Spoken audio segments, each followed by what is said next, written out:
V.I. Lenin, Petty-Bourgeois and Proletarian Socialism, published, Proletarian, number 24, November 7, 1905. Published according to the text in Proletarian, as verified against the manuscript. Source: Lenin Collected Works, Progress Publishers, 1972, Moscow, Volume 9, pages 438 to 446. Translated, the late Abraham Feinberg and Julius Katzer. Transcription, Workers Web ASCII Pamphlet Project HTML Markup, B. Baggins and D. Walters. Public Domain, Lenin Internet Archive. Marx.org 1997, Marxists.org 1999. You may freely copy, distribute, display and perform this work, as well as make derivative and commercial works. Please credit Marxists Internet Archive as your source. Read-me of the various socialist doctrines. Marxism is now predominant in Europe, the struggle for the achievement of a socialist order being almost entirely waged as a struggle of the working class under the guidance of the social democratic parties. This complete predominance of proletarian socialism grounded in the teachings of Marxism was not achieved all at once, but only after a long struggle against all sorts of outworn doctrines, petty bourgeois socialism, anarchism, and so on. Some 30 years ago, Marxism was not predominant even in Germany, where the prevailing views of the time were in fact transitional, mixed and eclectic, lying between petty bourgeois and proletarian socialism. The most widespread doctrines among advanced workers in the Romance countries, in France, Spain, and Belgium, were Proudhonism, Blanquism and anarchism, which obviously expressed the viewpoint of the petty bourgeois, not of the proletarian. What has been the cause of this rapid and complete victory of Marxism during the last decades? The correctness of the Marxist views has been confirmed to an ever greater extent by all the development of contemporary societies, both politically and economically, and by the whole experience of the revolutionary movement and of the struggle of the oppressed classes. The decline of the petty bourgeoisie inevitably led, sooner or later, to the extinction of all kinds of petty bourgeois prejudices, while the growth of capitalism and the intensification of the class struggle within capitalist society were the best agitation for the ideas of proletarian socialism. Russia's backwardness naturally accounts for the firm footing that various obsolete socialist doctrines gained in our country. The entire history of Russian revolutionary thought during the last quarter of a century is the history of the struggle waged by Marxism against petty bourgeois narodnik socialism. While the rapid growth and remarkable successes of the Russian working class movement have already brought victory to Marxism in Russia too, the development of an indubitably revolutionary peasant movement, especially after the famous peasant revolts in the Ukraine in 1902, has on the other hand caused a certain revival of senile narodism. The narodnik theories of old, embellished with modish European opportunism, revisionism, Bernsteinism, and criticism of Marx, make up all the original ideological stock and trade of the so-called socialist revolutionaries. That is why the peasant question is focal in the Marxists' controversies with both the pure narodniks and the socialist revolutionaries. To a certain extent narodism was an integral and consistent doctrine.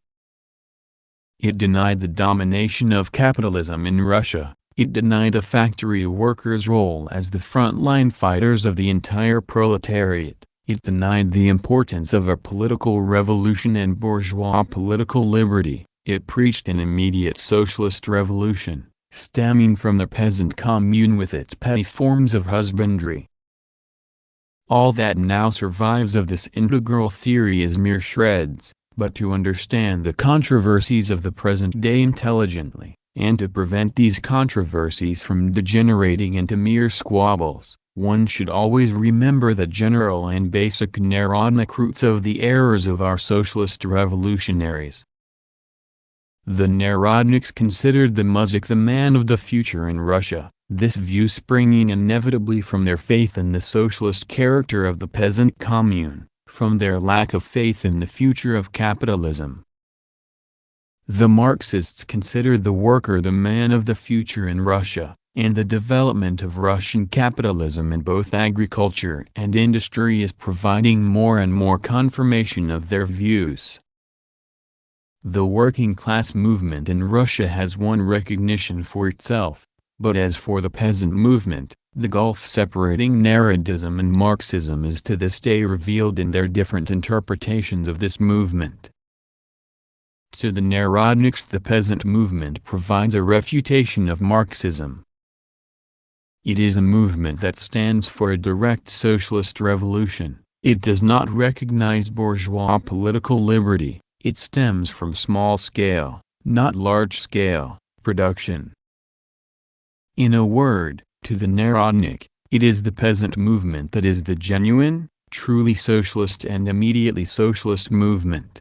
The Narodnik faith in the peasant commune and the Narodnik brand of anarchism fully explain why such conclusions are inevitable. To the Marxist, the peasant movement is a democratic, not a socialist, movement. In Russia, just as was the case in other countries, it is a necessary concomitant of the democratic revolution, which is bourgeois in its social and economic content. It is not in the least directed against the foundations of the bourgeois order, against commodity production, or against capital. On the contrary, it is directed against the old, serf, pre-capitalist relationships in the rural districts, and against landlordism, which is the mainstay of all the survivals of serf ownership. Consequently, full victory of this peasant movement will not abolish capitalism. On the contrary, it will create a broader foundation for its development, and will hasten and intensify purely capitalist development. Full victory of the peasant uprising can only create a stronghold for a democratic bourgeois republic, within which a proletarian struggle against the bourgeoisie will for the first time develop in its purest form. These, then, are the two contrasting views which must be clearly understood by anyone who wishes to examine the gulf in principles that lies between the socialist revolutionaries and the social democrats. According to one view, the peasant movement is socialist, while according to the other it is a democratic bourgeois movement. Hence one can see what ignorance our socialist revolutionaries reveal when they repeat for the 100th time that orthodox Marxists have ignored the peasant question. There is only one way of combating such crass ignorance, and that is by repeating the ABC, by setting forth the old consistently Narodnik views, and by pointing out for the 100th or the 1000th time that the real distinction between us does not lie in a desire or the non-desire to reckon with the peasant question, in recognition or non-recognition of it, but in our different appraisals of the present-day peasant movement and of the present-day peasant question in Russia. He who says that the Marxists ignore the peasant question in Russia is, in the first place, an absolute ignoramus, since all the principal writings of Russian Marxists, beginning with Plekhanov's Our Differences, which appeared over 20 years ago, have in the main been devoted to explaining the erroneousness of the Narodnik views on the Russian peasant question. Secondly, he who says that the Marxists ignore the peasant question thereby proves his desire to avoid giving a complete appraisal of the actual difference in principles, giving the answer to the question whether or not the present-day peasant movement is democratic bourgeois, whether or not it is objectively directed against the survivals of serfdom.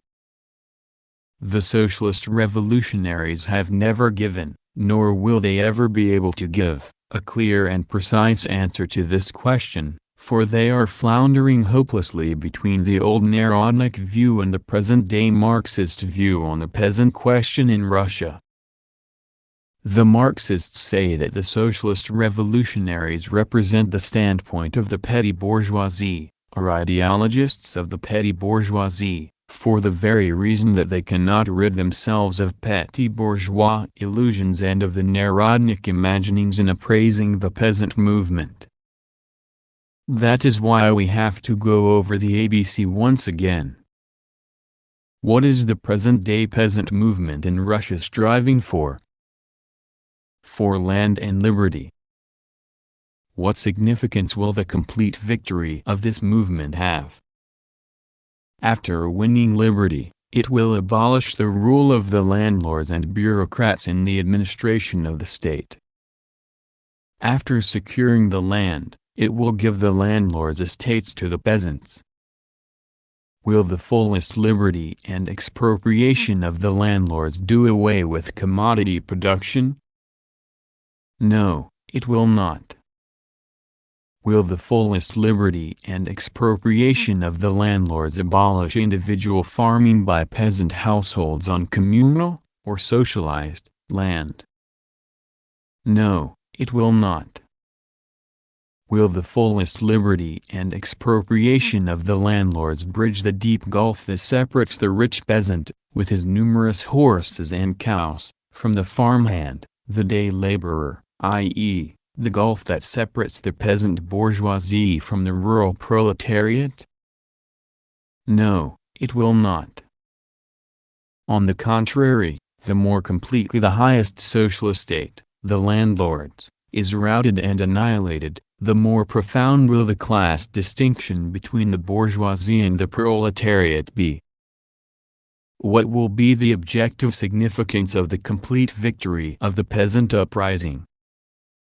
This victory will do away with all survivals of serfdom, but it will by no means destroy the bourgeois economic system, or destroy capitalism or the division of society into classes, into rich and poor, the bourgeoisie and the proletariat. Why is the present-day peasant movement a democratic bourgeois movement? Because, after destroying the power of the bureaucracy and the landlords, it will set up a democratic system of society, without, however, altering the bourgeois foundation of that democratic society, without abolishing the rule of capital. How should the class-conscious worker, the socialist, regard the present-day peasant movement? He must support this movement, help the peasants in the most energetic fashion, help them throw off completely both the rule of the bureaucracy and that of the landlords.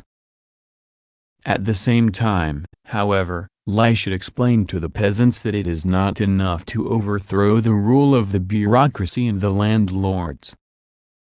When they overthrow that rule, they must at the same time prepare for the abolition of the rule of capital, the rule of the bourgeoisie, and for that purpose a doctrine that is fully socialist, i.e., Marxist, should be immediately disseminated. The rural proletarians should be united, welded together, and organized for the struggle against the peasant bourgeoisie and the entire Russian bourgeoisie. Can a class-conscious worker forget the democratic struggle for the sake of the socialist struggle, or forget the latter for the sake of the former? No, a class-conscious worker calls himself a social democrat for the reason that he understands the relation between the two struggles. He knows that there is no other road to socialism save the road through democracy, through political liberty. He therefore strives to achieve democratism completely and consistently in order to attain the ultimate goal, socialism. Why are the conditions for the democratic struggle not the same as those for the socialist struggle? Because the workers will certainly have different allies in each of those two struggles. The democratic struggle is waged by the workers together with a section of the bourgeoisie, especially the petty bourgeoisie. On the other hand, the socialist struggle is waged by the workers against the whole of the bourgeoisie.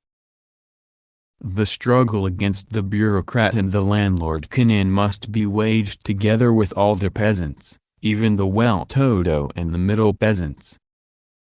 On the other hand, it is only together with the rural proletariat that the struggle against the bourgeoisie, and therefore against the well-to-do peasants too, can be properly waged. If we keep in mind all these elementary Marxist truths, which the socialist revolutionaries always prefer to avoid going into, we shall have no difficulty in appraising the latter's latest objections to Marxism, such as the following. Why was it necessary, Revolutionary Russia exclaims, first to support the peasant in general against the landlord, and then, i.e., at the same time, to support the proletariat against the peasant in general, instead of at once supporting the proletariat against the landlord, and what Marxism has to do with this, heaven alone knows. This is the standpoint of the most primitive, childishly naive anarchism. For many centuries and even for thousands of years, mankind has dreamt of doing away at once with all and every kind of exploitation. These dreams remained mere dreams until millions of the exploited all over the world began to unite for a consistent, staunch and comprehensive struggle to change capitalist society in the direction the evolution of that society is naturally taking. Socialist dreams turned into the socialist struggle of the millions only when Marxist scientific socialism had linked up the urge for change with the struggle of a definite class. Outside the class struggle, socialism is either a hollow phrase or a naive dream. In Russia, however, two different struggles of two different social forces are taking place before our very eyes. The proletariat is fighting against the bourgeoisie wherever capitalist relations of production exist, and they exist, be it known to our socialist revolutionaries, even in the peasant commune, i.e., on the land which from their standpoint is 100% socialized. As a stratum of small landowners, of petty-bourgeois, the peasantry, is fighting against all survivals of serfdom, against the bureaucrats and the landlords. Only those who are completely ignorant of political economy and of the history of revolutions throughout the world can fail to see that these are two distinct and different social wars. To shut one's eyes to the diversity of these wars by demanding at once, is like hiding one's head under one's wing and refusing to make any analysis of reality. The socialist revolutionaries, who have lost the integrity of the old Narodnik views, have even forgotten many of the teachings of the Narodniks themselves. As the selfsame Revolutionary Russia writes in the same article, by helping the peasantry to expropriate the landlords, Mr. Lenin is unconsciously assisting in building up petty-bourgeois economy on the ruins of the more or less developed forms of capitalist agriculture. Is not this a step backward from the standpoint of orthodox Marxism? For shame, gentlemen! Why, you have forgotten your own Mr. V. Consult his Destiny of Capitalism, the sketches by Mr. Nikolayan, and other sources of your wisdom. You will then recollect that landlord farming in Russia combines within itself features both of capitalism and of serf ownership. You will then find out that there is a system of economy based on labor rent, which is a direct survival of the corvée system. If, moreover, you take the trouble to consult such an orthodox Marxist book as the third volume of Marx's Capital, you will find that nowhere could the corvée system develop, and nowhere did it develop, and turn into capitalist farming except through the medium of petty-bourgeois peasant farming. In your efforts to scatter Marxism to the winds, you resort to methods too primitive, methods too long ago exposed, You ascribe to Marxism a grotesquely oversimplified conception of large-scale capitalist farming directly succeeding to large-scale farming based on the corvée system. You argue that since the yield on the landlord's estates is higher than on the peasant farms, the expropriation of the landlords is a step backward. This argument is worthy of a fourth-form schoolboy. Just consider, gentlemen, was it not a step backward to separate the low-yielding peasant lands from the high-yielding landlords' estates when serfdom was abolished? Present-day landlord economy in Russia combines features of both capitalism and serf ownership. Objectively, the peasant's struggle against the landlords today is a struggle against survivals of serfdom. However, to attempt to enumerate all individual cases, to weigh each individual case, and to determine with the precision of an apothecary's scales exactly where serf ownership ends and pure capitalism begins, is to ascribe one's own pedantry to the Marxists. We cannot calculate what portion of the price of provisions bought from a petty shopkeeper represents labor value and what part of it represents swindling, etc. Does that mean, gentlemen, that we must discard the theory of labor value? Contemporary landlord economy combines features of both capitalism and serfdom. But only pedants can conclude from this that it is our duty to weigh, count and copy out every minute feature in every particular instance, and pigeonhole it in this or that social category. Only utopians can hence conclude that there is no need for us to draw a distinction between the two different social wars. Indeed, the only actual conclusion that does follow is that both in our program and in our tactics we must combine the purely proletarian struggle against capitalism with the general democratic, and general peasant, struggle against serfdom. The more marked the capitalist features in present-day landlord semi-feudal economy, the more imperative is it to get right down to organizing the rural proletariat separately, for this will help purely capitalist, or purely proletarian, antagonisms to assert themselves the sooner, whenever confiscation takes place. The more marked the capitalist features in landlord economy, the sooner will democratic confiscation give an impetus to the real struggle for socialism, and, consequently, the more dangerous is false idealization of the democratic revolution through use of the catchword of socialization. Such is the conclusion to be drawn from the fact that landlord economy is a mixture of capitalism and serf ownership relations.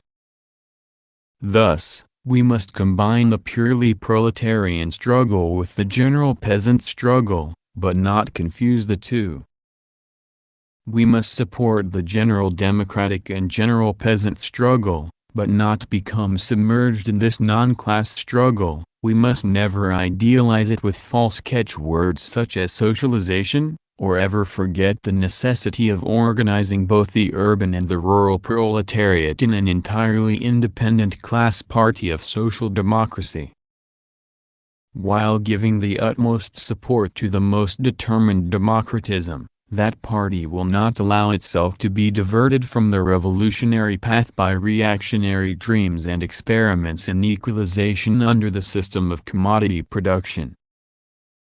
The peasant's struggle against the landlords is now a revolutionary struggle. The confiscation of the landlords' estates at the present stage of economic and political evolution is revolutionary in every respect, and we back this revolutionary democratic measure. However, to call this measure socialization, and to deceive oneself and the people concerning the possibility of equality in land tenure under the system of commodity production, is a reactionary petty-bourgeois utopia, which we leave to the socialist reactionaries. Notes the article Petty-Bourgeois and Proletarian Socialism was reprinted in number 9 of the Bolshevik newspaper Novaya Gazeta of November 10, 1905. V. Pseudonym of V. Vorontsov, author of the book The Destiny of Capitalism in Russia; Nikolai, on, pseudonym of N. Danielson, author of the book Sketches on Our Post-Reform Social Economy. Both men were ideologists of liberal narratism of the 1880s and 1890s. Works Index, Volume 9, Collected Works, LIA Index less than backward forward greater than